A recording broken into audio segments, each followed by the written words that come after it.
All right, real quick, let's do a video on this. I've never had this happen before. Really weird, caught me off guard and was about to really mess up my day. I'm running way behind on a stump grinding job.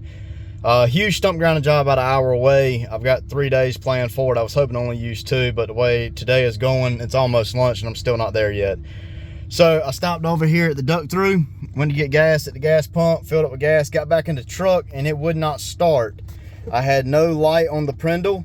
Well, let me say, I did have light. All the letters and numbers were lighting up. I did not have the highlighter square up there indicating which gear I was in. It would not start in park. It would not start in neutral. Also over here on the side light, I was getting the battery indicator. Fuel was not showing.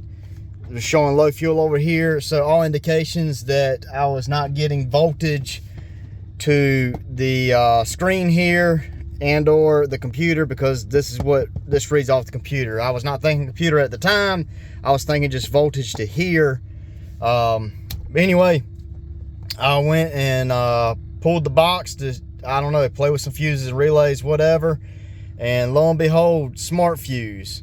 I never would have pegged on this if this hadn't lit up, but at the same time, if it wasn't a smart fuse, it probably wouldn't have melted like it did for no reason at all. I am not sure why it did that. It did not break the actual circuit. Best I can tell, that fuse is still in line, but for some reason the light on the top was lit up. This went to the ECM. Pulled out another fuse, stuck it in there. Everything came right back to normal. We're right back on the road.